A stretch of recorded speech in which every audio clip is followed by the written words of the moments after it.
Good evening students. सो आज का जो हमारा वीडियो होने वाला है that is about the 90 days strategy for UP PCS mains. आप सबका जो मेंस है वो 29 जून से होने वाला है, उसके लगभग 90 दिन ही लगभग बचे हैं। तो ये आखिरी 3 महीने आपकी लाइफ डिसाइड करने में बहुत बड़ा रोल प्ले करने वाली हैं। Why I am saying this?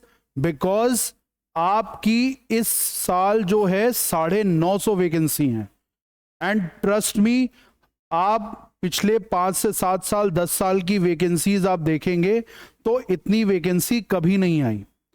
आप सब अगर 15,000 में हैं तो आपके पास इससे अच्छा मौका दोबारा नहीं आएगा to get a government job to serve in the state government. इससे अच्छा ऑप्शन तो नहीं आने वाला। तो कीपिंग दैट इन माइंड हमने कोशिश ये करी है कि 90 डेज में आप अपने टाइम को कैसे यूटिलाइज करें ताकि आपको बेस्ट रिजल्ट मिल सके। ये जो मैं आपको मेथड बताऊंगा, जो जो चीजें डिस्कस करूंगा वो आइडियल नहीं है, बट 90 दिन के हिसाब से बनाया गया है। तो अगर आपको ये लगता है कि सर यहां पर और ज्यादा टाइम या कम टाइम, तो ट्रस्ट माय प्रोसेस, मैंने इस एग्जाम को दिया है, यूपीएससी कई बार दिया है, तो ये चीज मैं समझ के आपको बोल रहा हूं। मैं साथ के साथ पीवाईक्यूज भी आपको दिखाऊंगा, आपको एविडेंस दूंगा। जो मैं अप्रोच और स्ट्रैटेजी आपको बता रहा हूं वो आपके काम आ रही है कि नहीं आ रही है, ये मैं पीवाईक्यूज के थ्रू आपको बताऊंगा। So without wasting any time we will start the strategy session. ठीक है, this is about me. My name is Mayank Singh. ठीक है, I have given 3 times interview. I will be giving forest interview this year. I have been selected in UP PCS. I got rank 15 and I was allotted DYSP.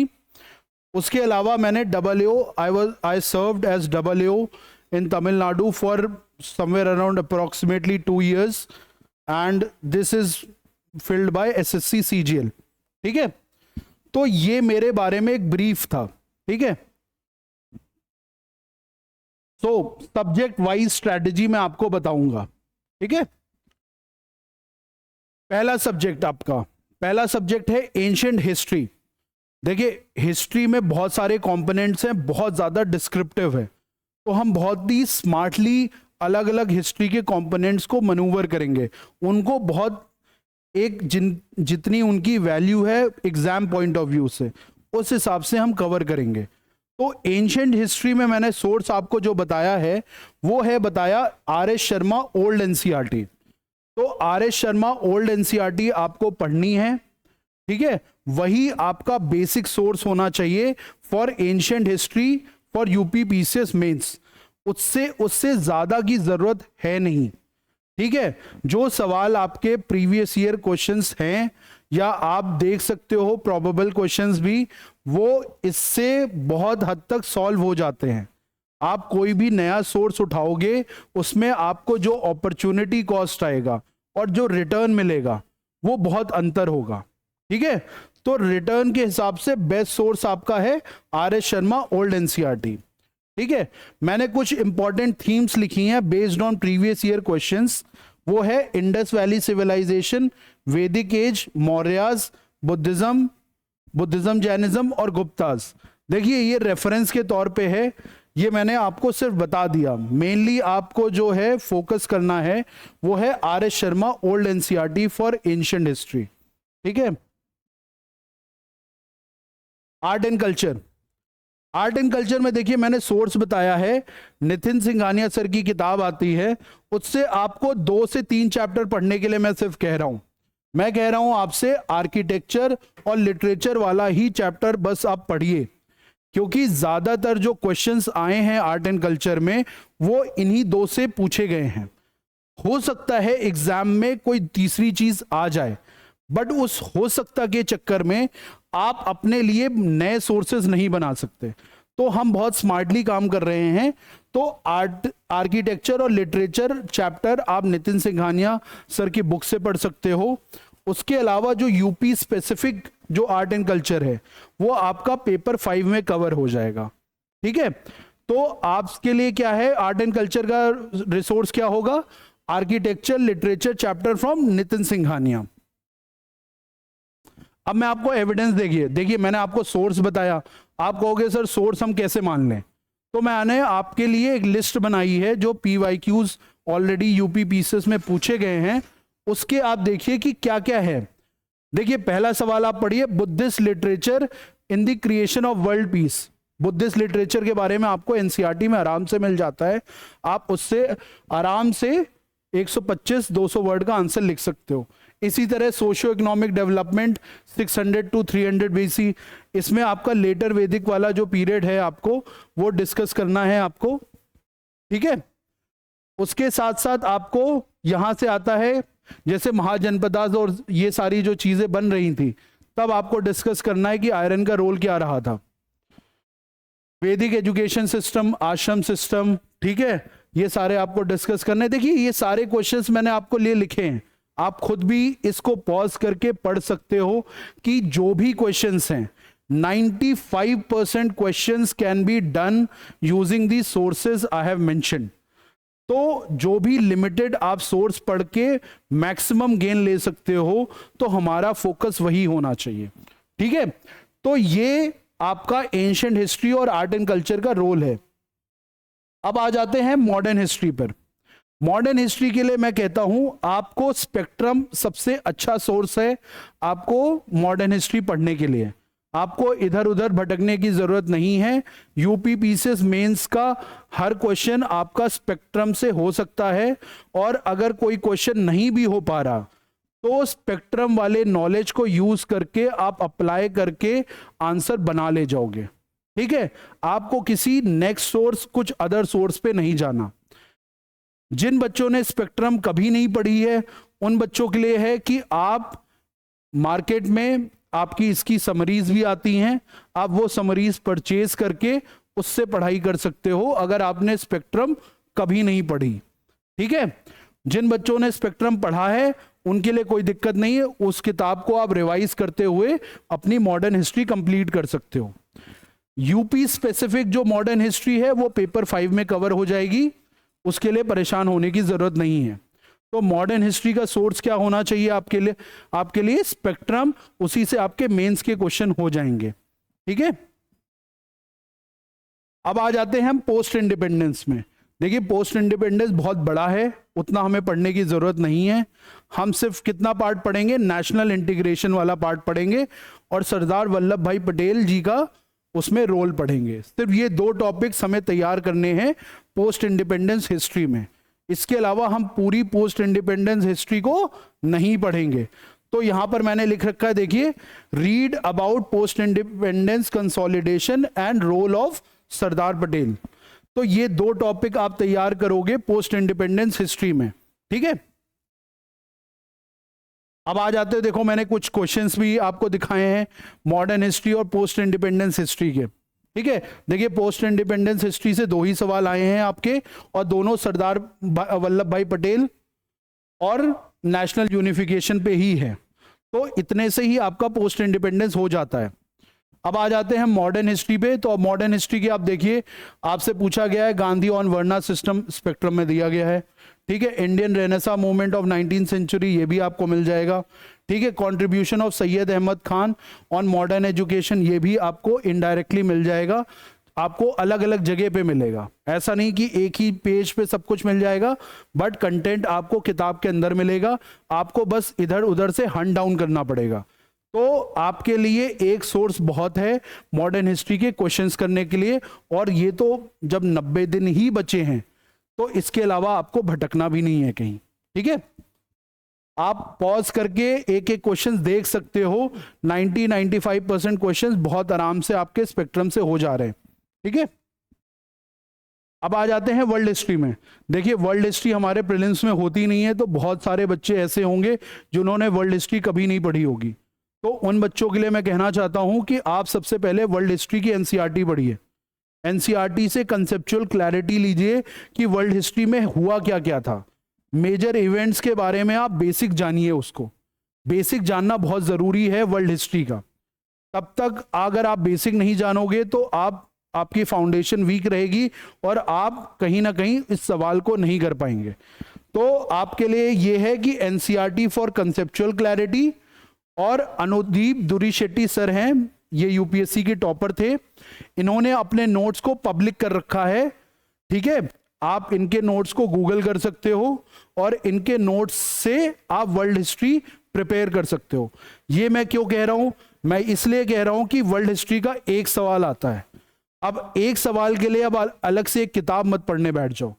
आपने NCERT पढ़ ली, आपने समझ लिया world history में क्या क्या था, world war 1 क्यों हुआ, क्या हुआ, कैसे हुआ, world war 2, German unification, Italian unification, आपने बिस्मार्क का रोल, सब आपने बेसिक एनसीईआरटी में पढ़ लिया। समझने वाला काम आपने कर लिया। अब आपको पॉइंट्स चाहिए जो आप क्वेश्चन में लिख सको, तो अनुदीप दुरी शेट्टी सर के नोट्स आप डाउनलोड कर लीजिए, उसी से आप वर्ल्ड हिस्ट्री कंप्लीट करिए। एक नया सोर्स उठाएंगे, इतना टाइम है नहीं। ठीक है, I am giving you a very smart strategy जो आप 90 दिन को यूटिलाइज कर सकते हो। जिन बच्चों ने बिल्कुल भी अभी अपना टाइम थोड़ा वेस्ट कर रखा है वो भी रेस में हैं, बस आप 90 दिन जो मैं जैसा कह रहा हूं वैसा कर लीजिए। ट्रस्ट मी, आपका रिजल्ट, आपकी मेहनत आपको दिखेगा। ठीक है, यही मैंने अभी आपको क्वेश्चंस दिखाए हैं वर्ल्ड हिस्ट्री के। देखिए 7 क्वेश्चन आए हैं, एक क्वेश्चन आता है इन जनरल। उसके लिए आप कोई मोटी सी किताब या किसी मोटी से कोचिंग नोट्स उठा लो, वो अच्छी बात नहीं है। ठीक है, तो मैंने आपको बहुत स्मार्ट तरीका बताया वर्ल्ड हिस्ट्री को कवर करने का। समझने का काम एनसीईआरटी से और याद करने का काम अनुदीप सर के नोट से कर लो। अब आ जाते हैं हम सोसाइटी पर। हिस्ट्री हमने देखो देख लिया कि हिस्ट्री हमें कहाँ कहाँ से पढ़ना है। अब आ जाते हैं हम सोसाइटी वाले पार्ट पे। देखिए सोसाइटी वाले पार्ट के साथ प्रॉब्लम क्या है पहले वो समझिए। सोसाइटी वाले पार्ट्स में बहुत सारे टॉपिक्स हैं और वो टॉपिक सारे स्कैटर्ड हैं, एक जगह पे आपको नहीं मिलते। तो आपके लिए अब 90 दिन ही हैं, तो आप एक किताब पढ़कर फिर वैल्यू एडिशन ये सब नहीं कर सकते। स्टैंडर्ड तरीका क्या होता है, आप एक सोर्स लेते हो, उस सोर्स से पढ़ते हो, फिर उस सोर्स के हिसाब से कोई चीज कम होती है उसको वैल्यू ऐड करते हो। ये एक स्टैंडर्ड मेंस के प्रोसीजर है मेंस की तैयारी का। बट हमारे पास बहुत कम टाइम है, तो मैंने उसका ऑल्टरनेटिव आपको बताया है। प्रहार की बुकलेट आती है, प्रहार बुकलेट आती है ओनली आईएएस वालों की, तो ये आप डाउनलोड करो, देखो फ्रीली अवेलेबल है, तो आपके लिए इसको परेशान भी नहीं होने की जरूरत है। तो प्रहार बुकलेट आप डाउनलोड करो, उसको क्या करो, सिलेबस को सामने रखो। ठीक है, सिलेबस के जो हेड्स हैं पीवाईक्यूज को सामने रखो, उसके हिसाब से आप हेड्स बना लो। जैसे अर्बनाइजेशन है तो अर्बनाइजेशन में आप अर्बनाइजेशन की डेफिनेशन लिख लो एक, ठीक है, उसके पॉजिटिव्स लिख लो, उसमें चैलेंजेस लिख लो, उसके क्या स्टेप्स लिए जा रहे हैं उसको सुधारने के लिए वो लिख लो। कुछ केस स्टडी टाइप की हैं, एग्जाम्पल्स दिए होंगे वो लिख लीजिए, और एक अच्छा सा कंक्लूजन या अच्छा सा रिमार्क लिख लीजिए। आपका अर्बनाइजेशन वाला टॉपिक डन हो गया। इसी तरह विमेन में, विमेन वाला टॉपिक आप उठाइए, विमेन के क्या क्या क्राइम्स हो रहे हैं, ठीक है, उनके बारे में एक एक दो दो पैराग्राफ लिख लिया, हर क्राइम के ऊपर थोड़ा बहुत डेटा तैयार कर लिया आपने। ये सब इस किताब में मिल जाएगा प्रहार वाली में। ठीक है, आपको बहुत स्मार्टली 2-2, 3-3, 4-4 पन्ने के नोट्स तैयार करने। ये इस किताब को सामने रख के साथ में पीवाईक्यूज देखते रहो कि किस तरह से उस सिलेबस टॉपिक में क्वेश्चन आते हैं, और अपने छोटे से नोट्स तैयार कर लो। देखिए क्वेश्चन जो आएगा आपके एग्जाम में वो 125 से 200 वर्ड में आपको लिखना होगा, तो बहुत ज्यादा डिस्क्रिप्टिव नॉलेज आपको चाहिए नहीं। आपको हर टॉपिक के बारे में काम भर का नॉलेज चाहिए, उसमें उतने से बहुत कंसाइज नॉलेज के साथ आप अपना आंसर कंप्लीट कर सकते हो। तो आप बहुत एक्सटेंसिव तैयारी पे मत जाओ, प्रहार बुकलेट उठाओ, छोटे नोट्स बनाओ, उसमें वैल्यू एडिशन कहां से आप करोगे, जो भी आप करंट अफेयर्स पढ़ रहे हो, ठीक है, उसमें जो भी डेटा आता है, जो भी आपका एग्जाम्पल आता है, वो वहां जाके आप लिख लोगे। एग्जाम्पल, आपने विमेन इश्यूज पर 5 पन्ने 5.5 पन्ने के नोट सपोज आपने बनाए, ठीक है, एक नई स्कीम आती है, नई रिपोर्ट आती है अबाउट विमेन या जेंडर इनइक्वालिटी पे, तो आप वो वाला डेटा अपने जाके नोट्स पे लिखो जाके, जो आप करंट अफेयर्स में पढ़ रहे हो। इससे क्या होगा, आपके इंटीग्रेटेड नोट्स तैयार हो जाएंगे स्टैटिक प्लस डायनेमिक के, जो आपको बेटर आंसर लिखने में हेल्प करेगा। ठीक है, 90 डेज में बहुत हमें स्मार्टली चलना है, मेहनत भी करनी है, बट बहुत ज्यादा एग्जैजरेटेड किसी एक एरिया में मेहनत नहीं करनी, हमें सब कुछ कंप्लीट करना है इतने ही टाइम पीरियड में। ठीक है, तो ये स्ट्रैटेजी आपके लिए होनी चाहिए। प्रहार बुकलेट, सिलेबस और पीवाईक्यूज को देखते हुए आप शॉर्ट नोट्स तैयार कर लो हर यूनिट के। उसके साथ साथ जब करंट अफेयर्स पढ़ना तो वापस आके उन्हीं नोट्स में आप एडिशन कर लेना। ठीक है, देखो मैंने एग्जाम्पल भी दिए आपको। Indian culture is a symbol of unity and diversity. जब आप साइलेंट फीचर के नोट्स बनाओगे ना, सबसे पहला पॉइंट आपको मिलेगा यूनिटी एंड डाइवर्सिटी। आपके ये नोट्स का काम आ जाते हैं। Composite cultural society, again unity and diversity. ठीक है, continuity and change in Indian society, salient features कि क्या कंटिन्यूटी साइलेंट फीचर्स में है और क्या चेंजेस हुए हैं। ये सब आप जब साइलेंट फीचर के नोट्स बनाओगे, ये बहुत बड़े बड़े उसमें लिखा होगा किताब में, ऐसा नहीं कि आप मिस कर दोगे। इसी तरह आप देखो role of women, changing status of women. अब चेंजिंग स्टेटस आपसे पूछा है तो आप अलग अलग डायमेंशन जो आपने विमेन इश्यूज के बनाए होंगे आप सब लिखते हो। जैसे आप लिखोगे कि एजुकेशन में क्या चेंजेस आप देख रहे हो, ठीक है, उसके अलावा आप एम्प्लॉयमेंट इकोनॉमी में क्या देख रहे हो, फिर क्राइम अगेंस्ट विमेन कैसे चेंज हो रहे हैं। ठीक है, इस तरह से स्टेटस ऑफ विमेन जो चेंज हो रहा है वो आप देख सकते हो। ठीक है, वही नोट्स हैं आपके, उसी नोट से आप आंसर कर पा रहे हो इसको। ये सब मैं पीवाईक्यू इसीलिए दिखा रहा हूं कि जो बात मैं कह रहा हूं मैं उसको सब्सटैंशिएट कर रहा हूं कि ये किया जा सकता है उस तरह से। ठीक है, अब सपोज मान लीजिए इसी तरह और हम देख लेते हैं। ठीक है, अर्बनाइजेशन, पॉपुलेशन ग्रोथ। अब जैसे population growth and role of women in population control, ये आपका टॉपिक है पॉपुलेशन का सोसाइटी में। तो जब सोसाइटी में आप टॉपिक ये करते हो उससे आप ये चीजें कर पाओगे कि इवैल्यूएट दी पॉपुलेशन ग्रोथ। और जो यूपी स्पेसिफिक है वो आपको यूपी स्पेसिफिक से डेटा मिल जाएगा। अब तो पहले क्या होता था कि इंटीग्रेटेड था, अब जब पेपर 5-6 आ गया है तो यूपी का जो डेटा है वहां पे आपको मिल जाएगा। ठीक है, यहां से देखिए salient features of India's population policy, again बहुत स्टैंडर्ड टॉपिक्स हैं, ये सिलेबस में अलग से मेंशन्ड हैं। आप किताब खोल के तो देखो एक बार, उसमें अलग से मेंशन्ड है, शॉर्ट नोट्स बना लो उसके। ठीक है, ये देखो define globalisation, privatisation and discuss their objectives, कितना डायरेक्ट क्वेश्चन है, और ये मेरे ख्याल में 2022 का सवाल है, बताइए। अब ये सब आपको अलग से जब आपको मेंशन्ड है, आप छोटे से नोट्स बना लो। ग्लोबलाइजेशन की डेफिनेशन क्या है, ठीक है, कोई स्टैंडर्ड ऑर्गेनाइजेशन उसकी डेफिनेशन क्या कहता है, ग्लोबलाइजेशन के एस्पेक्ट बता दिए, एडवांटेजेस, डिसएडवांटेजेस, चैलेंजेस, सब आपने नोट्स में बना रखा है और यूं के यूं आपको लिख देना है आंसर में। ठीक है,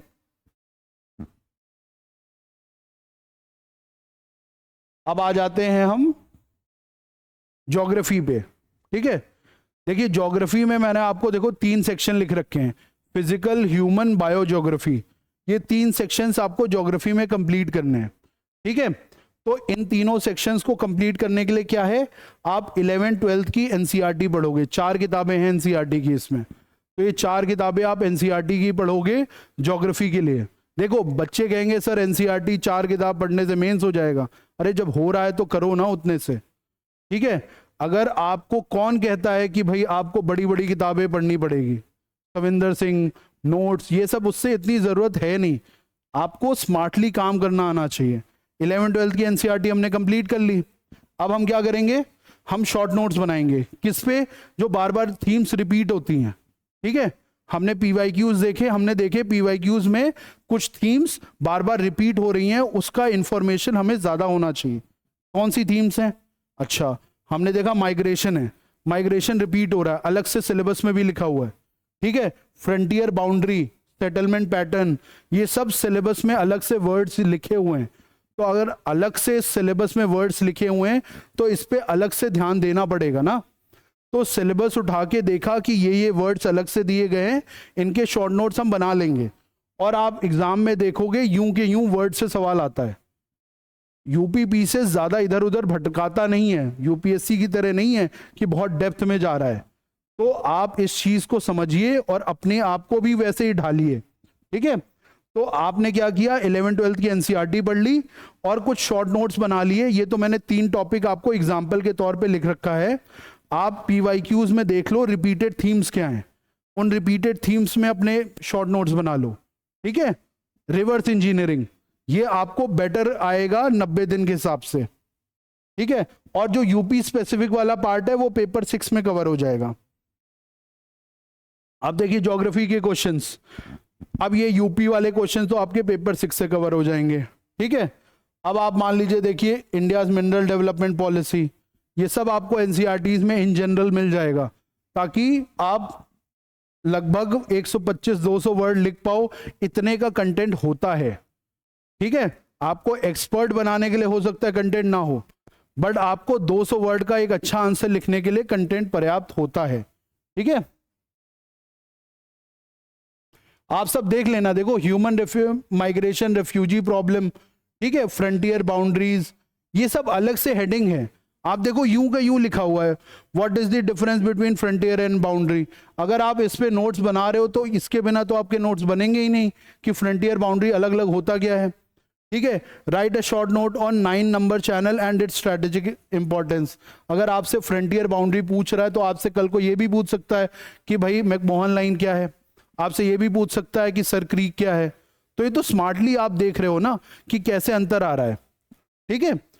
तो इस तरह से हमें अपने नोट्स बनाने हैं कि एक टॉपिक उठाया सिलेबस में, उसमें क्या क्या सब टॉपिक्स बन सकते हैं, उनके जल्दी जल्दी शॉर्ट नोट्स बनाएं। Instead of reading everything under the sun, better ये है कि जो ज्यादा रिपीट हो रहे हैं, जो ज्यादा आने की प्रोबेबिलिटी है, उन पे हम पहले काम करेंगे, ठीक है। अब आ जाता है पॉलिटी। पेपर 1 कंप्लीट हो गया, आपका आता है पेपर 2। तो पेपर 2 में आपको क्या करना होगा, देखिए पेपर 2 में पहला वाला जो सेक्शन है पॉलिटी, इसके लिए क्या है, लक्ष्मीकांत। लक्ष्मीकांत आपके स्टैटिक पोर्शन के लिए हेल्प करेगी। अब लक्ष्मीकांत तो बहुत मोटी किताब है, तो आपको क्या पेज बाय पेज पढ़ना है, नहीं, आपको यहां पर फिर से देखना है पीवाईक्यूज को।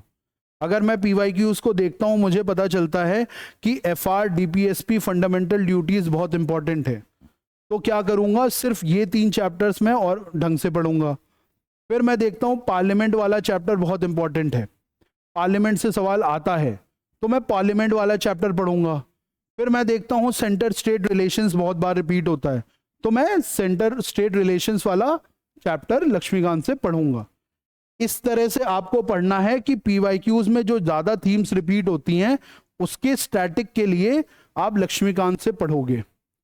उसके अलावा क्या करोगे, जो आपका करंट अफेयर्स आया है, उस करंट अफेयर्स से लिंक जो स्टैटिक है, उसको साथ में पढ़े, आपको पढ़ना पड़ेगा। ज्यादातर सवाल जो आता है, क्वेश्चन जो पूछे जाएंगे मेंस में, वो कहीं ना कहीं मेंस में वो कहीं ना कहीं करंट अफेयर्स से लिंक्ड होगा, करंट अफेयर्स में उसकी चर्चा हो रही होगी। तो हम क्या करेंगे, करंट अफेयर्स को उठाएंगे, करंट अफेयर्स में जो स्टैटिक चीजें हैं उसको भी हम लक्ष्मीकांत से कवर करेंगे। तो आपके लिए क्या होना चाहिए, करंट अफेयर्स आप जहां से भी पढ़ रहे हैं आप उसको पढ़ते रहिए, उसके साथ साथ जो चीजें करंट अफेयर्स में हैं उसका आप एक बार स्टैटिक भी लक्ष्मीकांत से प्रिपेयर कर लो। ये आपके लिए स्ट्रैटेजी होनी चाहिए पॉलिटी के लिए। वैल्यू एडिशन आप कहां से करोगे, वैल्यू एडिशन आपको, देखिए वैल्यू एडिशन की नौबत तब आती है जब आप अपना बेसिक कर लेते हो। तो अगर आपने करंट अफेयर्स और उससे लिंक्ड स्टैटिक कंप्लीट कर लिया है, तो आपको वैल्यू एडिशन कहां से मिल जाएगा, टेस्ट सीरीज से। देखिए मार्केट में जो टेस्ट सीरीज आती हैं अलग अलग इंस्टीट्यूट्स की, आप उनके मॉडल आंसर से देख सकते हो। देखिए क्वेश्चंस कहां से टेस्ट सीरीज बनाता है, टेस्ट सीरीज क्वेश्चन यहां से उठाता है कि जो जो करंट में टॉपिक्स ज्यादा चल रहे होते हैं, तो उन टॉपिक्स पे वो सवाल बनाता है, उस सवाल पे वो मॉडल आंसर देता है। तो उस मॉडल आंसर से आप अगर कोई अच्छा पॉइंट पाते हो तो आप अपने नोट्स में या अपने मटेरियल में जाके ऐड कर सकते हो, ठीक है। दूसरी चीज है प्रहार बुकलेट। प्रहार बुकलेट भी आप एक बार पलट सकते हो अगर आपको लगता है कि किसी टॉपिक में आपका जो इंफॉर्मेशन है वो कम है। अगर नहीं आपको लगता है तो उतना डीप में जाने की जरूरत नहीं है, जहां जितनी जरूरत है मैं खुद बताऊंगा आपको। यहां पर सिर्फ इतना आपको फोकस करना है, करंट अफेयर्स लेना है, करंट अफेयर्स से जो स्टैटिक है उसको प्रिपेयर करना है। सेकेंड नंबर पे टेस्ट सीरीज उठानी है, टेस्ट सीरीज में जो क्वेश्चंस पूछे गए हैं उससे रिलेटेड वैल्यू एडिशन करना है अपने नोट्स पे जाके, ठीक है। ये मेन स्ट्रैटेजी होनी चाहिए आपके लिए पॉलिटी के लिए, ठीक है। और यहां पे पीवाईक्यूज पे अलग से ध्यान देना है आपको, ठीक है। कि पीवाईक्यूज आपको हेल्प करेगा कि कैसे अपने आप को लिमिट करना है। पॉलिटी बहुत बड़ा है। पॉलिटी अगर आप पढ़ने बैठोगे तो 90 दिन भी आपको लगेगा कि बहुत ज़्यादा समय ले रहा है और 90 दिन में आप बाकी चीज़ें नहीं पढ़ पाओगे। तो पीवाईक्यूज को देखकर अपने आप को लिमिट करना कि कहाँ पे कितना पढ़ना है। ठीक है, I'll have a glass of water। तब तक आप क्वेश्चंस को एक बार देख लो कि क्या क्या क्वेश्चंस जैसे पूछे जाते हैं पॉलिटी में।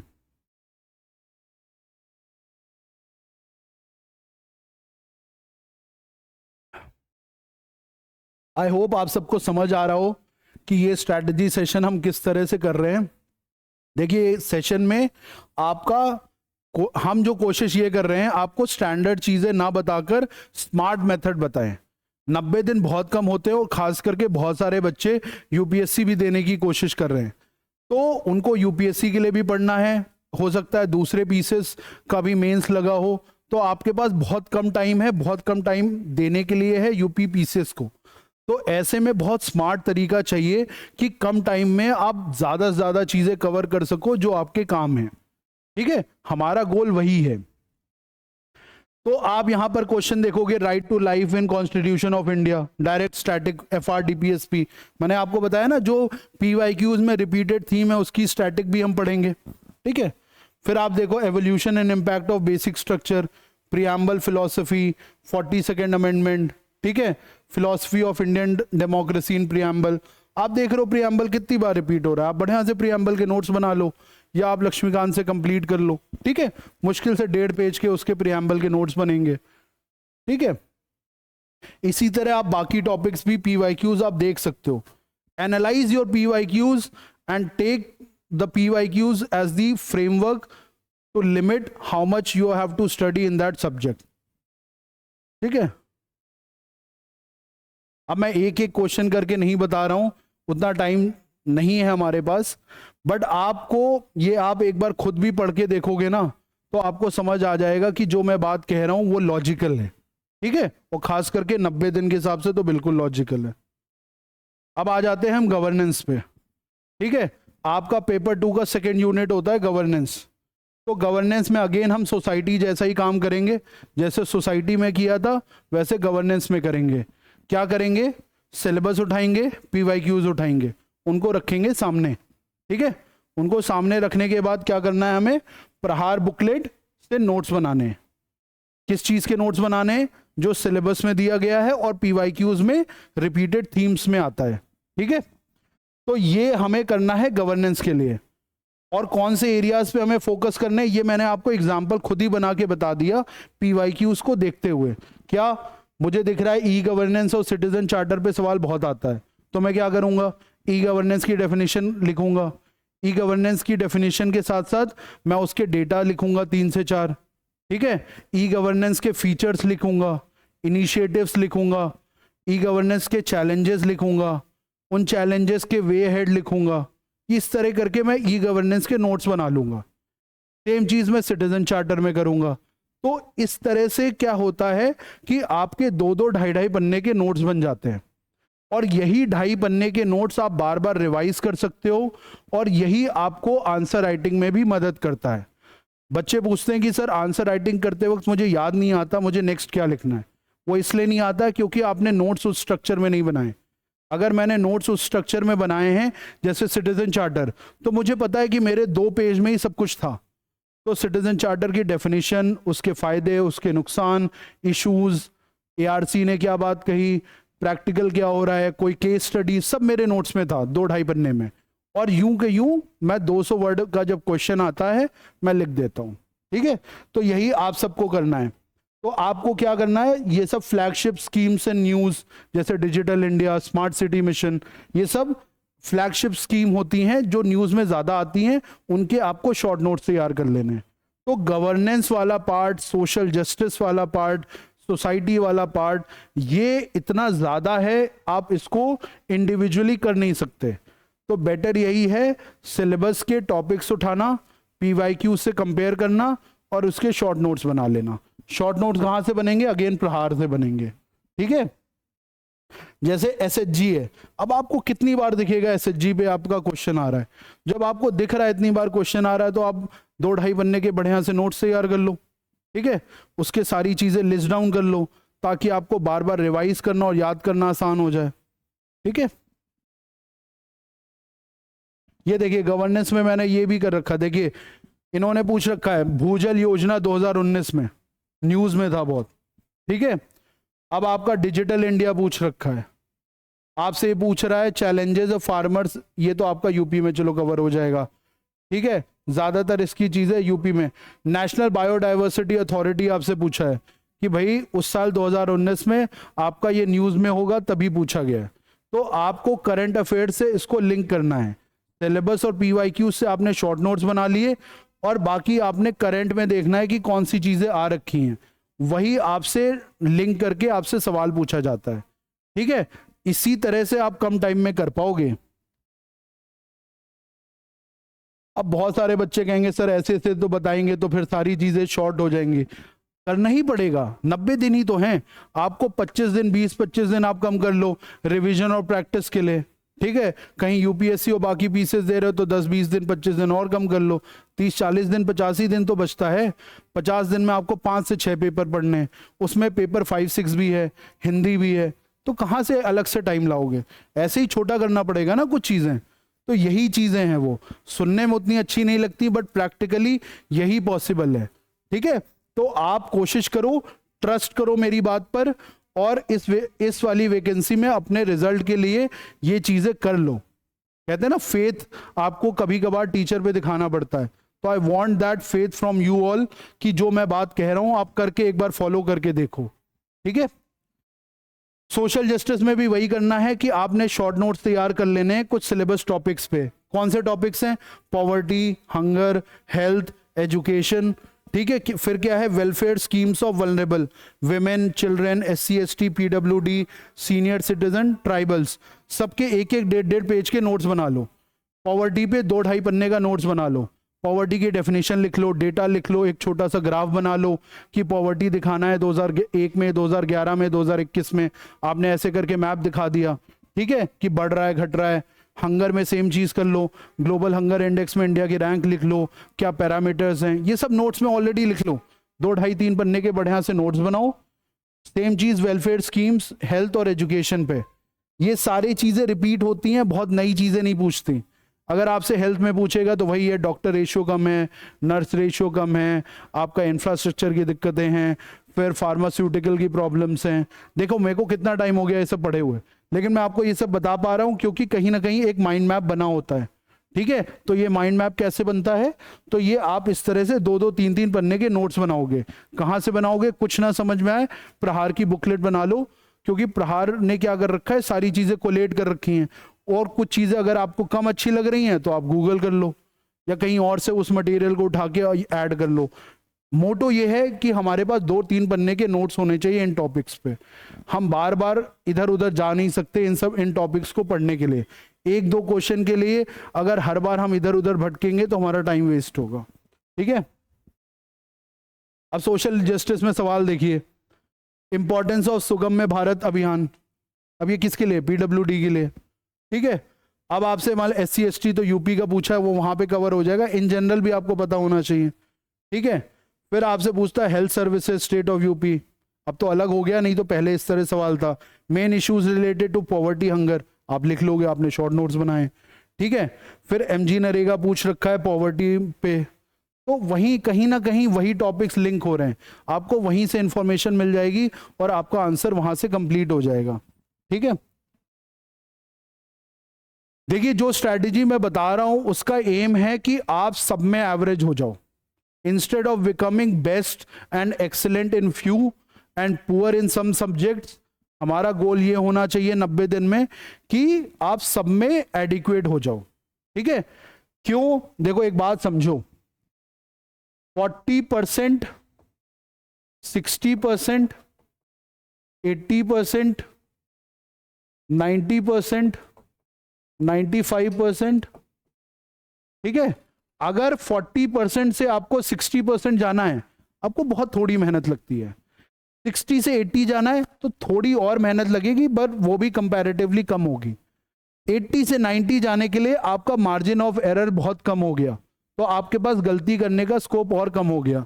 तो ये और मुश्किल हो गया, फिर ये और मुश्किल हो गया, यानी कि 90 से 95% जाने के लिए आपको और ज़्यादा तैयारी करने की ज़रूरत पड़ती है।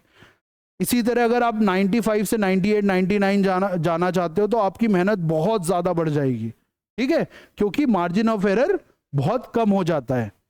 तो यही चीज़ को समझते हुए मैं आपको कह रहा हूं कि हर सब्जेक्ट में आप एवरेज बन जाओ, 60 to 80% पहुंच जाओ, ठीक है। आप बेस्ट नहीं जानते हो, बट आप 60 to 80% हर सब्जेक्ट में जल्दी पहुंच सकते हो। इसी तरह आप जल्दी 90 दिन में कोशिश करो, हर सब्जेक्ट में आप ये मोटो लेके चलो, ठीक है। इंटरनेशनल रिलेशंस, इंटरनेशनल रिलेशंस में आपको क्या करना है, स्टैटिक नोट्स लेने हैं, किसके, डायस्पोरा, मेजर इंटरनेशनल ऑर्गेनाइजेशन और एजेंसीज के, इसके शॉर्ट नोट्स आपको बनाने हैं। उसके अलावा आप क्या करो, स्मॉल नोट्स बनाओ। स्मॉल नोट्स में क्यों कह रहा हूं, क्योंकि ये डायरेक्टली आपसे पूछा नहीं जाएगा क्वेश्चन में, बट आपको कोई क्वेश्चन आएगा तो उसमें लिखने में मदद करेगा। क्या, बायलेटरल और नेबर से रिलेशंस में, जैसे इंडिया पाकिस्तान है तो क्वेश्चन हो सकता है करंट का है, लेकिन अगर आपके पास आधा एक पेज के नोट्स होंगे हिस्टोरिकल इंडिया पाकिस्तान रिलेशंस के, तो आप बेटर आंसर कंप्लीट कर पाओगे। इसी तरह बाकी बायलेटरल रिलेशंस हैं, बाकी नेबर्स से रिलेशंस के क्वेश्चंस आप डील कर सकते हो। तो छोटे छोटे नोट्स बना लो, इंडिया रशिया थोड़ा सा बना लो आधे एक पेज का, इंडिया यूएस बना लो, India Pakistan, India Bangladesh, India China, India Nepal, छोटे छोटे नोट्स बना लो, हाफ पेजेस, वन पेजेस, ठीक है। और इसी में जाकर करंट की न्यूज़ ऐड कर देना, जो करंट में आईआर में आया हुआ है वो वहां पर जाके ऐड कर देना, और आपके आईआर के 30 से 35 पन्ने बन जाएंगे, जो कि आपका रेडीमेड नोट्स बन जाएंगे, और बार बार आप रिवाइज करके अपना पेपर दे सकते हो, ठीक है। और हाँ, इसमें देखो मेजर पार्ट कहां से आता है, करंट अफेयर्स और टेस्ट सीरीज का।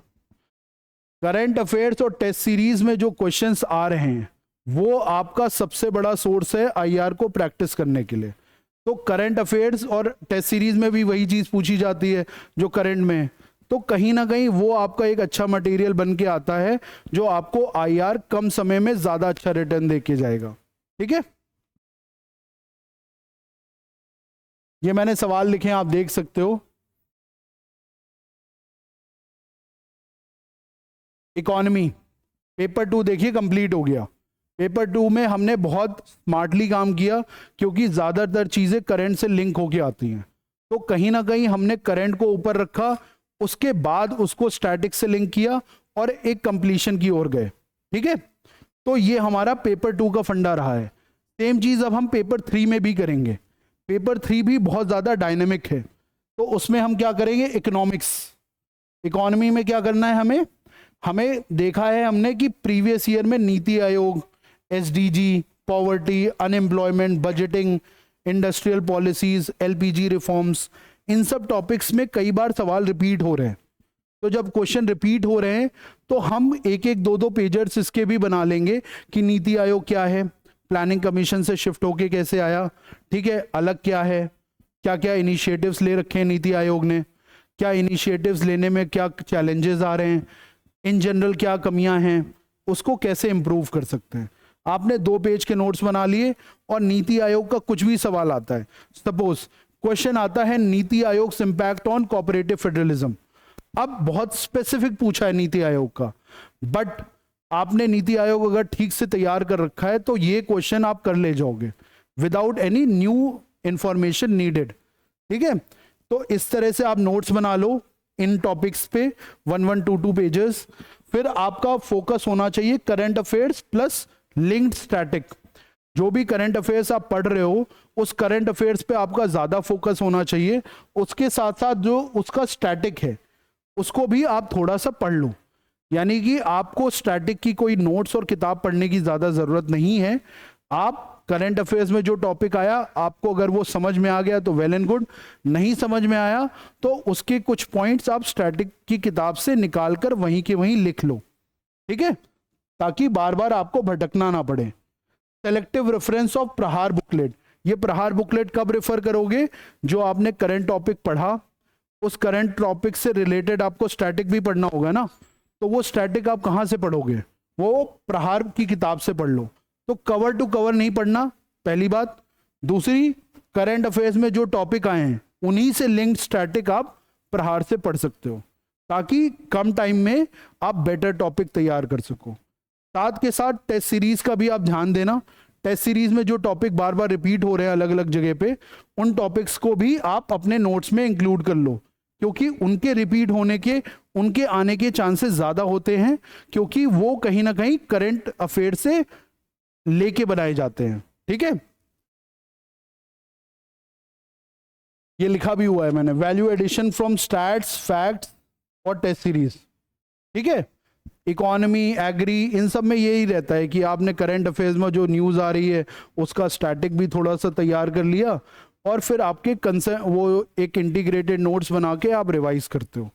ठीक है, ये मैंने कुछ क्वेश्चंस लिख रखे हैं, देखिए एसडीजी पे क्वेश्चन आ रखा है, नीति आयोग पे क्वेश्चन आ रखा है, डिजिटल इंडिया प्रोग्राम है, एसडीजी है, अगेन नीति आयोग है, प्लानिंग कमीशन और नीति आयोग मिक्स होके, देखिए ये सारी जो चीजें हैं आपकी ऐसे ही आ रही हैं। आप देखो टॉपिक लिखा भी हुआ है, रोल ऑफ नीति आयोग, एसडीजी, इसी तरह आपका पॉवर्टी, अनएम्प्लॉयमेंट, इंक्लूसिव ग्रोथ, ये टर्म्स आपके यूज हो रखे हैं।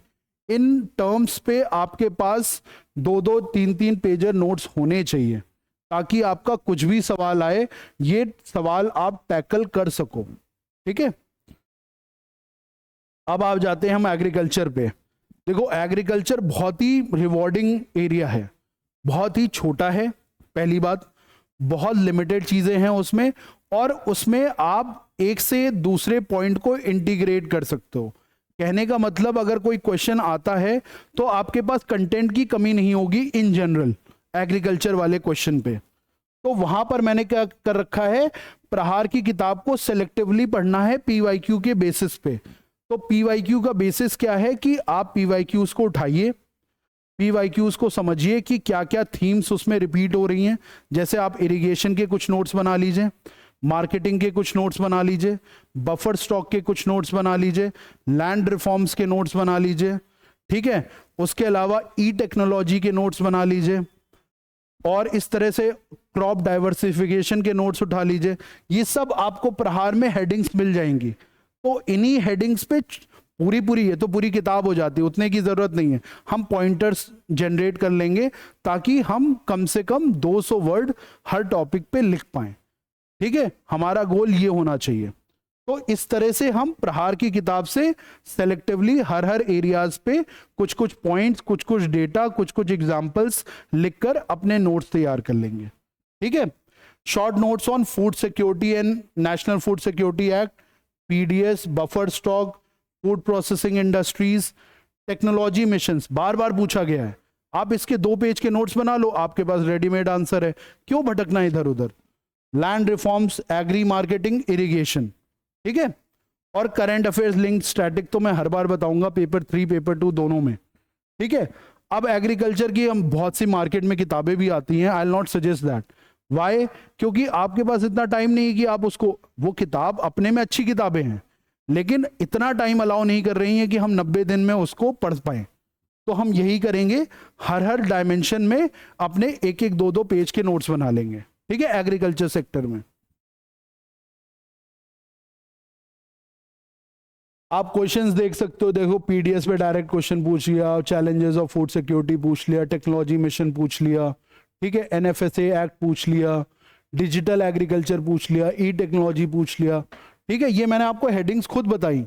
ठीक है, इन हेडिंग्स पे आप नोट्स बना लोगे। ठीक है, किसान संपदा, फूड प्रोसेसिंग वाली हो गई, Indian food processing grown pace of developed countries, supply chain management, ये एफपीआई में आपको मिल जाएगा। ठीक है, लैंड रिफॉर्म्स। तो एग्रीकल्चर इकोनॉमी के बाद आता है साइंस एंड टेक्नोलॉजी। ठीक है, साइंस एंड टेक्नोलॉजी में भी सेम चीज करेंगे जो हम एग्रीकल्चर में कर रहे थे, टॉपिक्स उठाएंगे, उन टॉपिक्स को उठाकर हम उसके नोट्स तैयार करेंगे।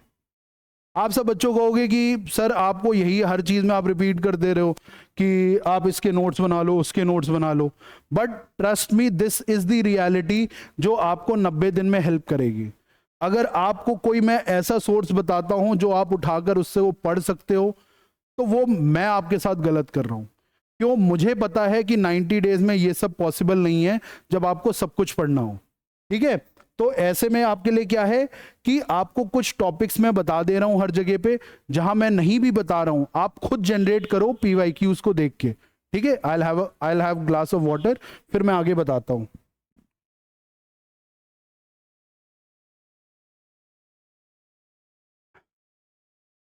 ठीक है, अब ये आ जाता है प्रहार, आपने पढ़ ली सिलेक्टिवली।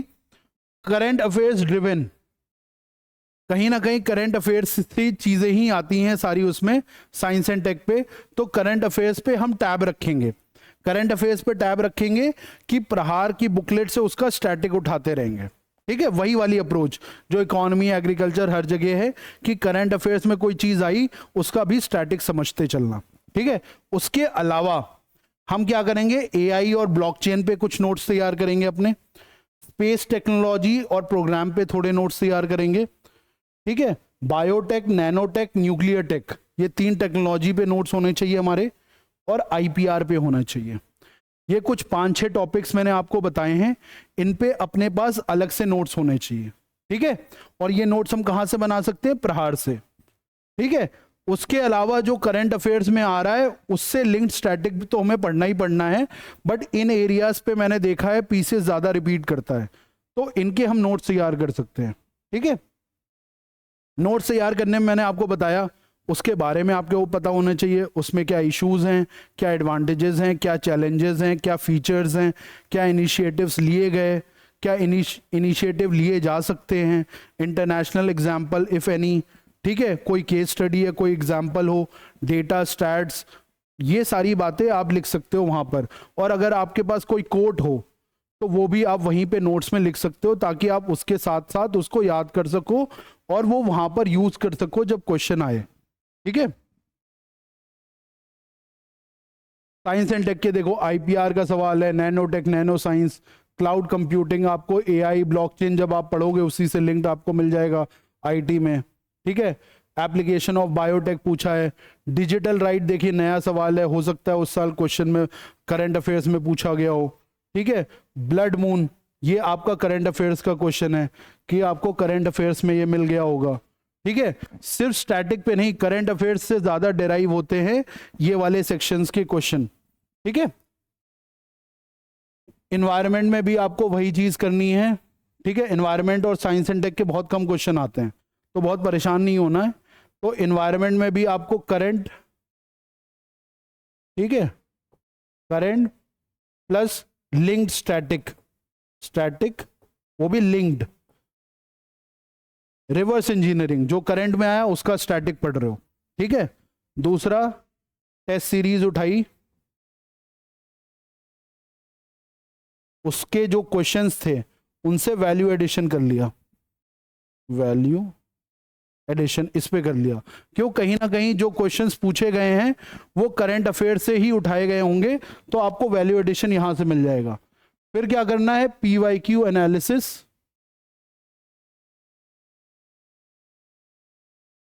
पीवाईक्यू एनालिसिस करने के बाद आपको क्या है कि आप वहां पे रिपीटेड थीम्स बना लीजिए,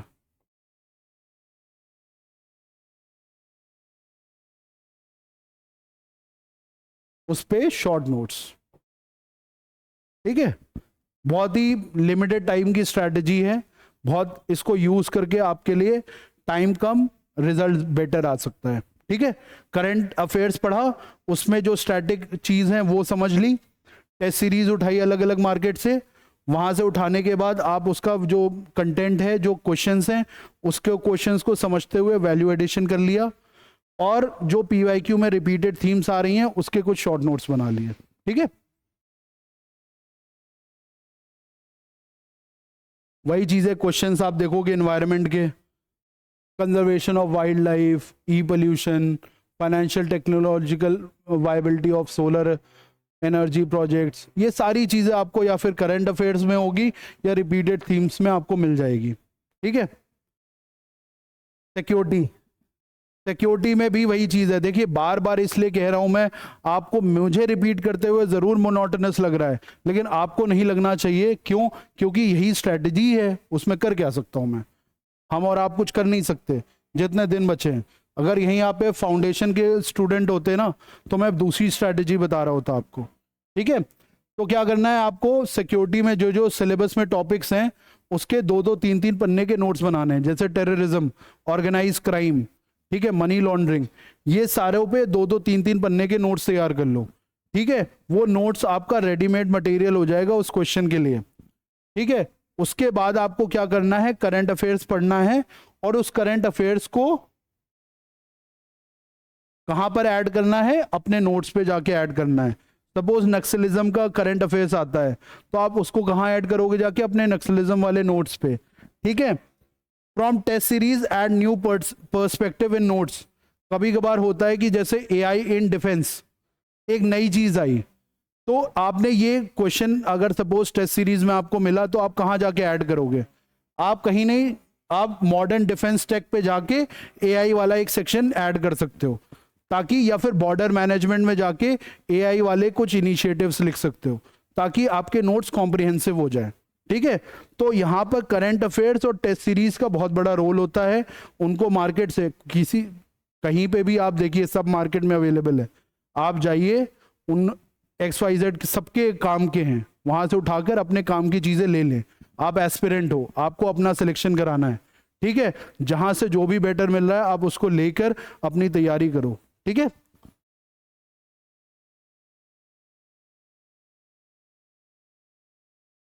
अब देखिए डिजास्टर मैनेजमेंट में सेम चीज, 1 pager notes for each disaster, her disaster पे, साइक्लोन पे, ठीक है। अब जैसे मान लीजिए अर्थक्वेक है, तो अर्थक्वेक पे आप हेडिंग डाल लीजिए, अर्थक्वेक क्या है, उसके जोन मार्क कर दीजिए कि कहाँ कहाँ पे इंडिया पे कैसे है, ठीक है, आपने जोनेशन मार्क कर दिए।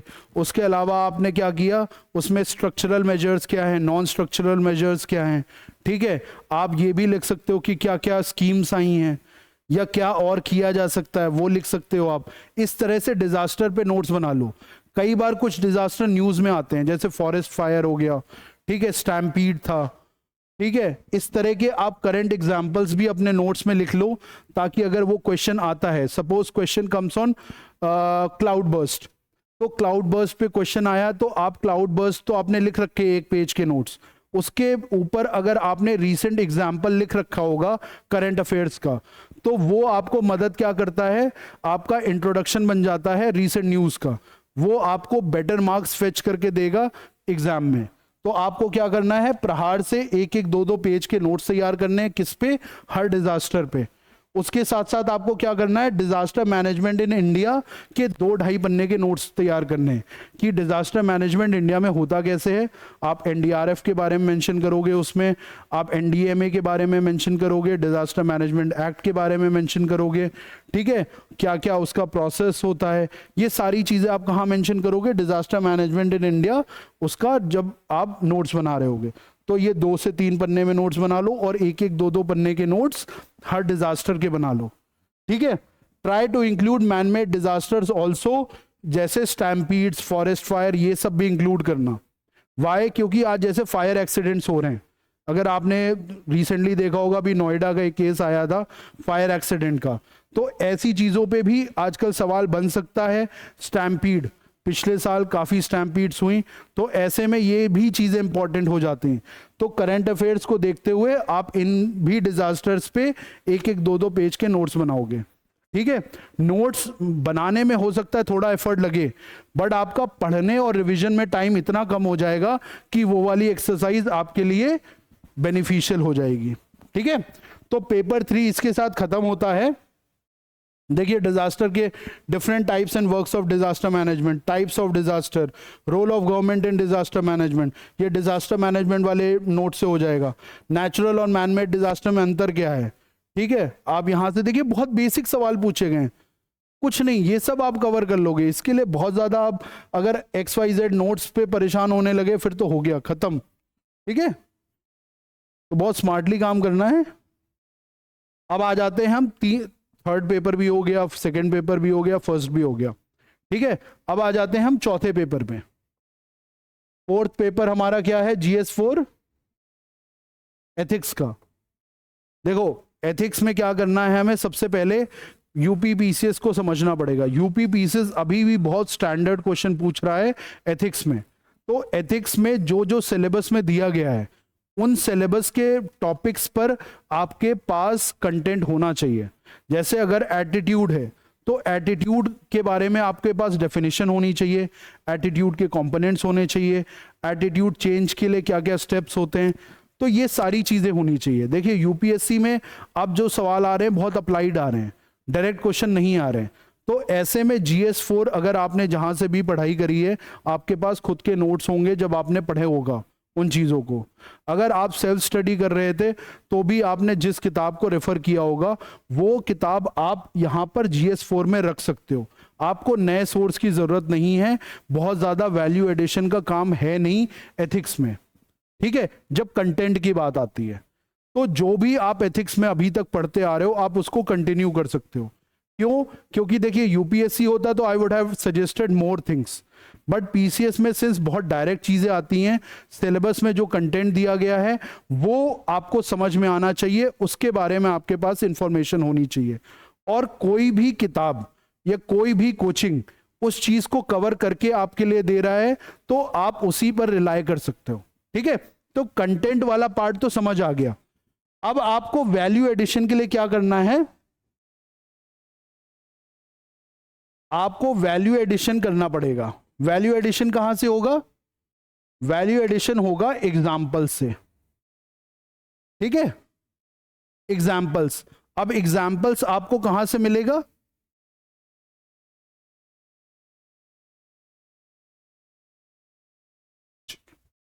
तो आपका वैल्यू एडिशन वाला काम कहां से होगा? एग्जाम्पल से। तो आप गूगल करोगे या टेलीग्राम पे देखोगे तो बहुत सी लिस्टिंग आती है एग्जाम्पल्स की अलग अलग टॉपिक्स पे। उसके साथ साथ आप करंट अफेयर से भी बहुत एग्जाम्पल्स उठा सकते हो। जो आपको रीसेंट एग्जाम्पल्स मिलते हैं आप उसको भी अपने नोट्स में ऐड करके एग्जाम्पल्स की तरह यूज कर सकते हो। तो आपको मेहनत कहाँ करनी है? GS4 में एग्जाम्पल्स को अपने नोट्स में इंटीग्रेट करने पे। क्यों? क्योंकि लिखते तो हर कोई हर बात है, लेकिन एग्जाम्पल्स ना लिखने से आपके नंबर कम ज्यादा होते हैं। तो हमने जो भी कंटेंट हम जहां से भी पढ़ रहे हैं, जहां से भी किताब से हम जिस भी कोचिंग जिस भी किताब से हम पढ़ रहे हैं वो हमारी सफिशिएंट है कंटेंट वाले पार्ट के लिए, बट एग्जाम पर्सपेक्टिव से हमें एग्जाम्पल्स पे काम करना पड़ेगा और एग्जाम्पल्स हमें अलग अलग जगह से लिस्ट डाउन करने पड़ेंगे अपने नोट्स पे, ठीक है।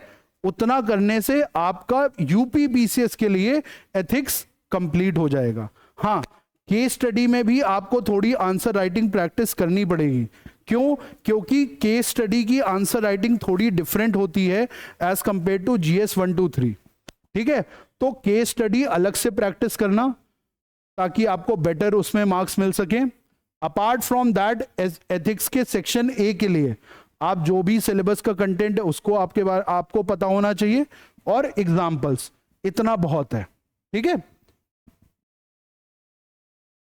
आप क्वेश्चंस भी देख लीजिए। देखिए क्वेश्चन देखिए, व्हाट आर वैल्यूज। अगर आप वैल्यूज पढ़ रहे हो तो ये तो पढ़ोगे ना, what are values, throw light on central elements, बिल्कुल डायरेक्ट क्वेश्चन, ठीक है। आप ये देखो, universal religion discuss major elements, religion वाला पार्ट आप पढ़ते हो जब वैल्यूज रिलीजन मॉरल्स ये सब पढ़ोगे सारा आप कवर कर लोगे, ठीक है।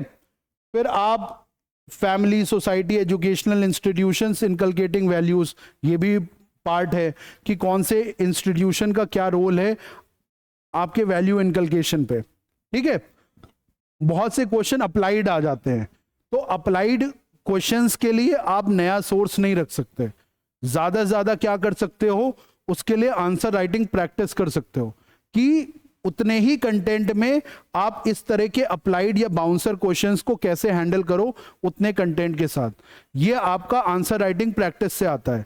तो अगर आपको बहुत ज्यादा दिक्कत होती है एथिक्स में तो instead of going to more and more content, better है अपने कंटेंट को कंसाइज रखो बट आंसर राइटिंग प्रैक्टिस बढ़ा दो एथिक्स में, ठीक है।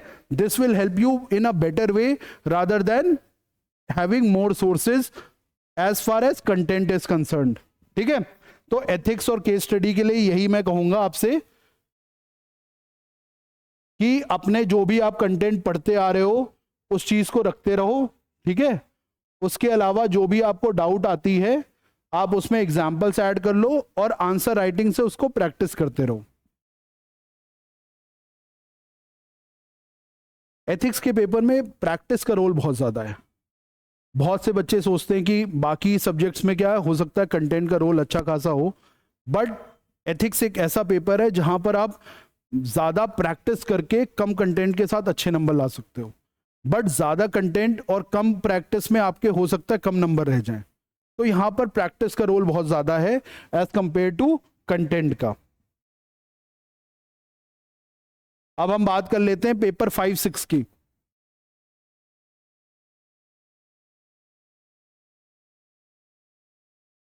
पहले तो आप समझिए पेपर 5-6 है क्या। पेपर 5-6 कुछ नहीं है, जो आपने 1-2-3 में पढ़ा है उसी का यूपी स्पेसिफिक आपको पढ़ना है। तो अगर आपने सिक्योरिटी पढ़ी तो सिक्योरिटी डायमेंशन आप यूपी के हिसाब से पढ़ रहे हो। आपने हिस्ट्री पढ़ी तो हिस्ट्री ऑफ यूपी आप पढ़ रहे हो इनडायरेक्टली, कि फ्रीडम स्ट्रगल में यूपी का क्या रोल था। उसी तरह अगर आपने इंडस्ट्रीज पढ़ी, इकोनॉमी पढ़ा, तो यूपी स्पेसिफिक आपको पढ़ना है। यूपी का budget, UP specific economic policies, वहाँ पे क्या इंफ्रास्ट्रक्चर इनिशिएटिव्स हो रहे हैं, वहाँ पे क्या एग्री इनिशिएटिव्स हो रहे हैं, वहाँ पर क्या लैंड रिफॉर्म्स इनिशिएटिव्स हुए। ये जो भी आपने 1-2-3 पढ़ा है, सेम चीज़ पॉलिटी गवर्नेंस में है।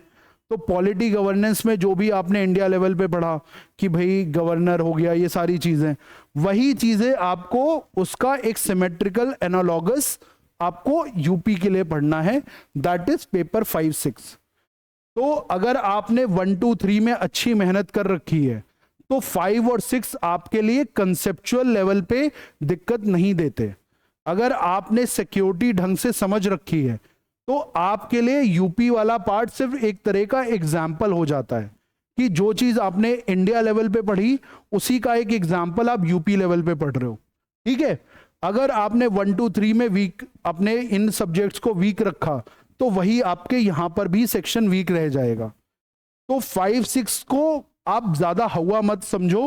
आपने जो भी 1-2-3 में पढ़ा उसका यूपी सिमेट्रिकल या यूपी एनालॉगस है। ठीक है, अब हम आ जाते हैं सोर्सेस पे।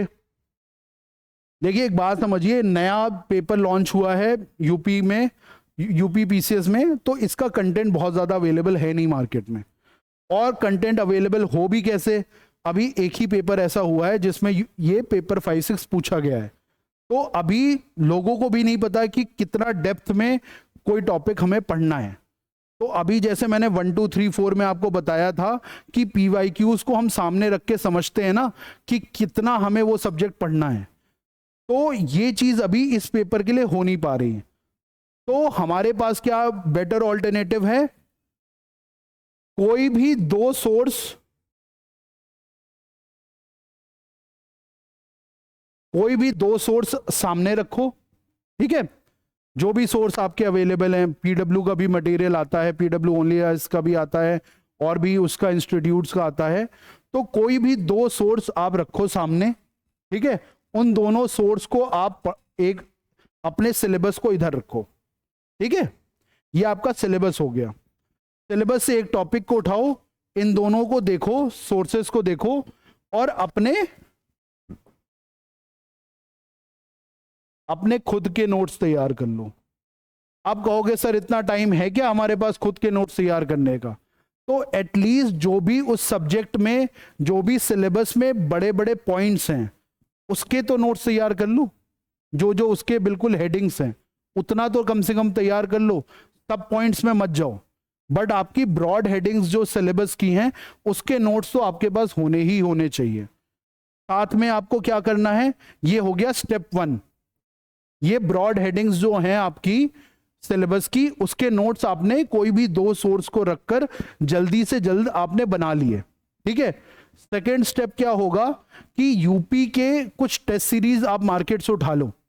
देखिए बहुत सारे इंस्टीट्यूट्स हैं, सब अपनी टेस्ट सीरीज दे रहे हैं मार्केट में। आप वो पेपर्स उठा लो, उसमें जो क्वेश्चंस पूछे गए हैं उसका वैल्यू एडिशन आप यहां पर कर लो। ठीक है, स्टेप 2 टेस्ट सीरीज से वैल्यू एडिशन। टेस्ट सीरीज आपने टेस्ट से वैल्यू एडिशन कर लिया अपने नोट्स पे, जो आपने बनाए थे 2 सोर्स को रख के।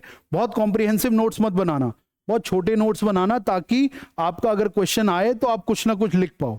ठीक है, तो स्टेप 2 ये हो गया आपका, टेस्ट सीरीज से आपने ऐड कर दिया।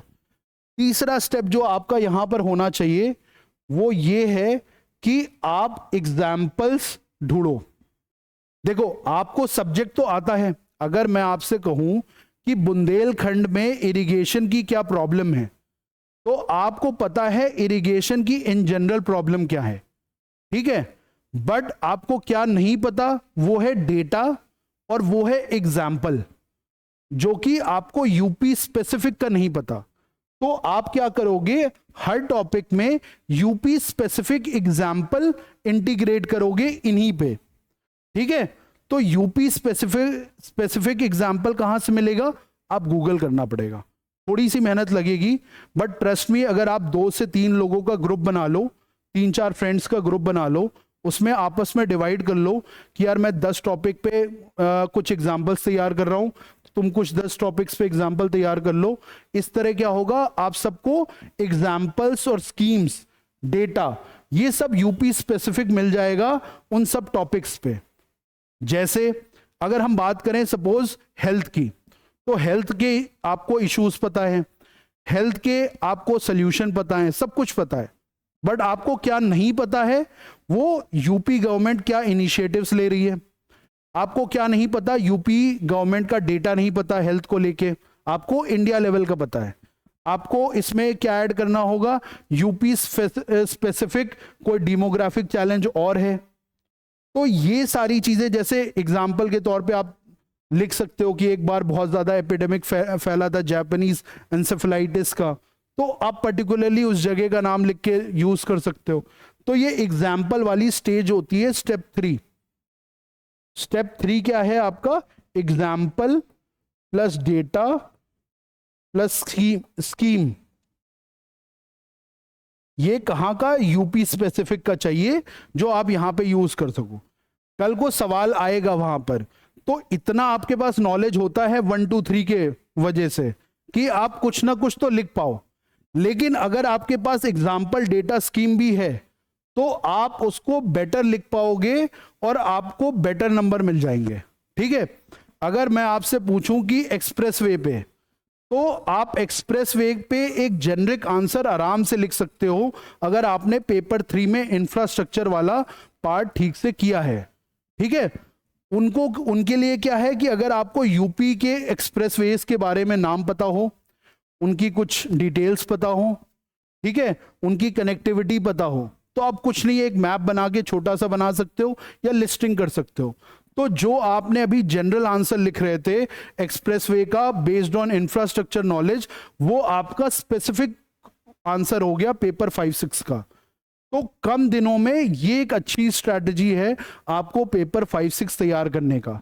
तो ये 3 स्टेप आप कर लीजिए पेपर 5-6 में, आपको बेटर रिजल्ट मिलेगा। देखिए, हो सकता है कि अगर दिन बहुत होते तो I would have recommended some book जो आप उसको कंप्लीट करो, बट इतने दिन है नहीं। अगर आप पूरे दिन को डिवाइड करोगे 90 दिन को, तो आपको 6 पेपर पढ़ने हैं, तो मोर और लेस 15 दिन से कम आता है, क्योंकि हिंदी ऐसे भी तो है, और उसके अलावा यूपीपीसीएस और भी, यूपीएससी और भी बहुत एग्जाम है। तो कहने का मतलब है आपके पास ले दे के 6 से 8 दिन आएगा। अब 6 से 8 दिन आ रहा है, उसमें प्रैक्टिस भी करना है, रिवाइज भी करना है, सब कुछ करना है। तो यही स्ट्रैटेजी आपके लिए बेटर है, इसी तरह करो। यहां पर एग्जाम्पल और ये सब सर्च करने में थोड़ा ज्यादा टाइम लग सकता है, तो आपस में 2-2 4-4 का ग्रुप बना के कर सकते हो, ताकि ये टाइम आपका बच जाए। सेम चीज आप बाकी नोट्स में भी कर सकते हो, कि जहां पर आपको कुछ नोट्स बनाने हैं करंट अफेयर्स के और इन सब के, तो ये स्मार्ट तरीका होता है कि 2-3 लोगों का ग्रुप बना के ऐसे कर सकते हो। ठीक है, एक दूसरे की हेल्प करोगे तो जल्दी इसमें तुम्हें बेटर टाइम मैनेजमेंट होगा और ज्यादा सक्सीड होने के चांसेस होंगे। ठीक है, एक दूसरे की हेल्प करने से ये चीजें मिलती हैं। तो ये सब मेरी तरफ से आपके लिए था पेपर 5-6 और ये सब। अच्छा हाँ, हिंदी और ऐसे की बात तो मैंने करी नहीं। हिंदी,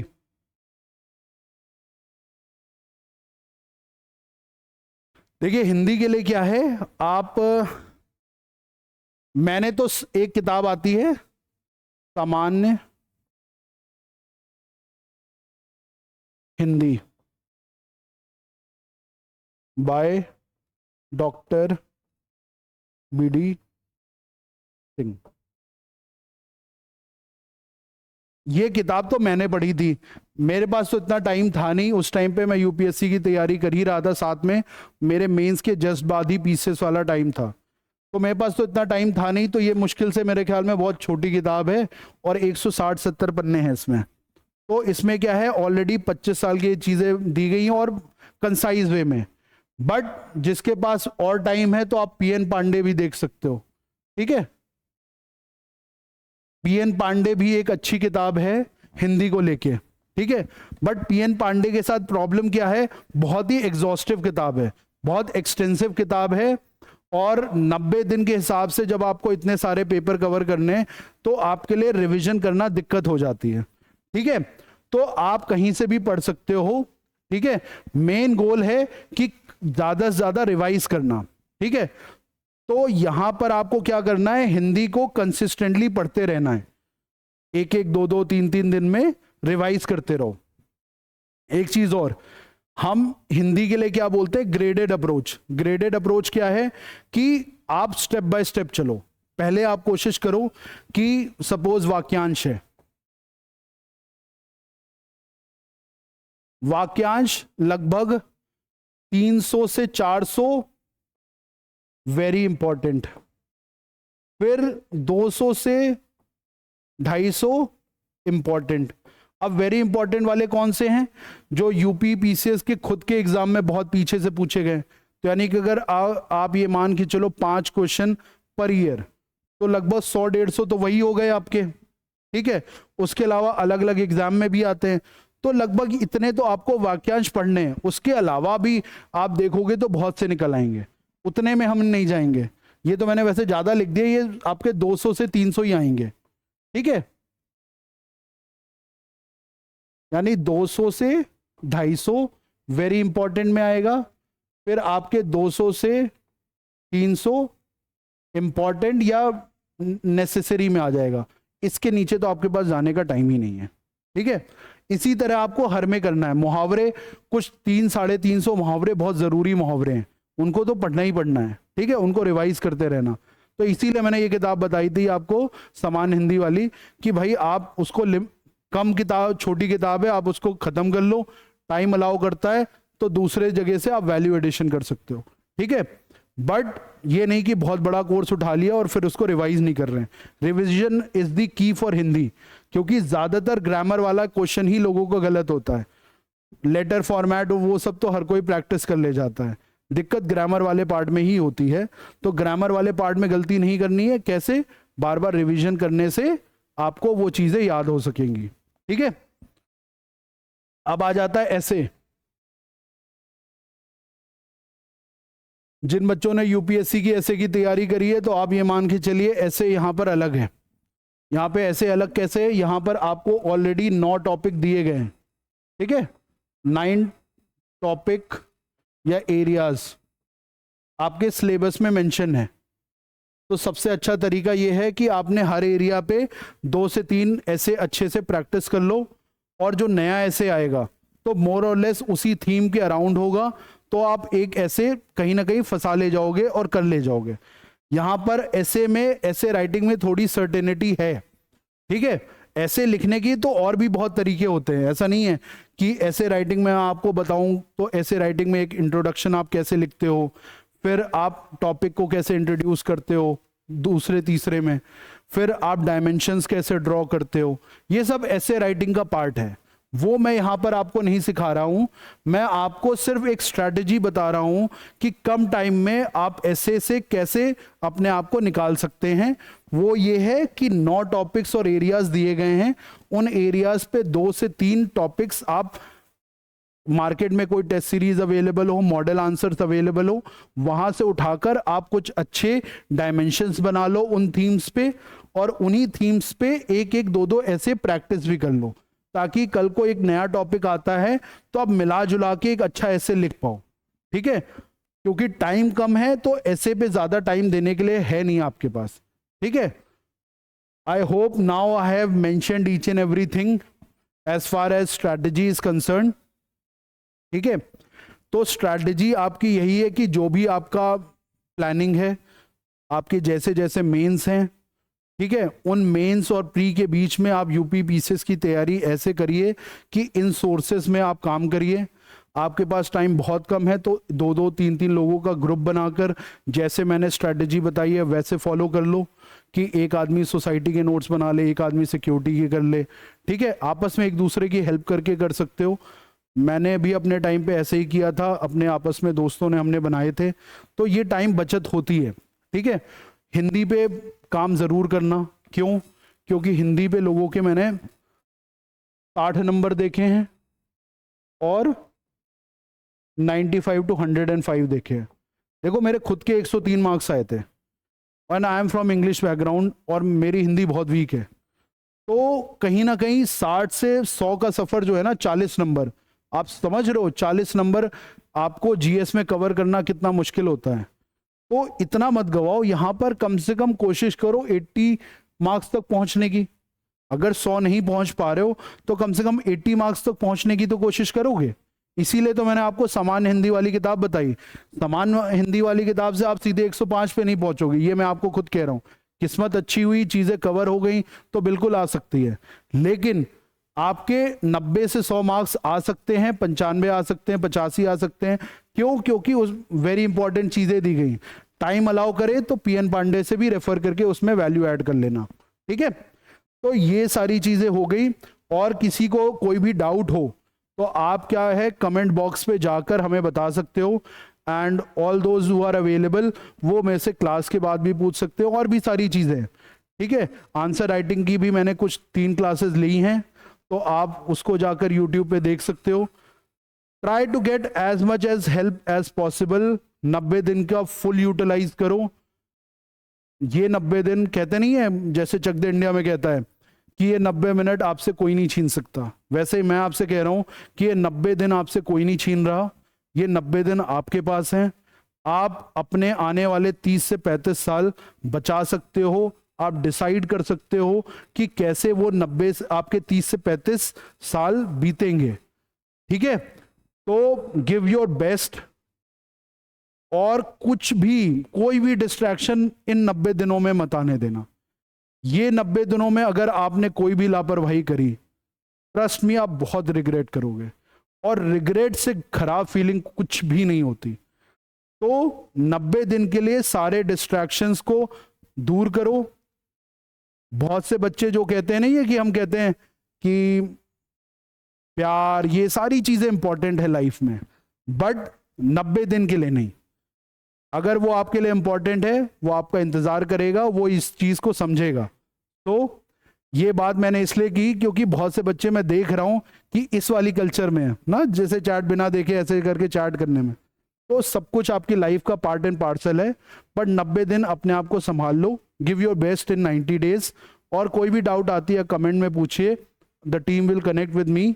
मैं कोशिश करूंगा आपकी सारी डाउट्स को सॉल्व करने की। And I hope, I pray the best for you in coming 90 days, and I hope to see each one of you in services very soon. Thank you, students.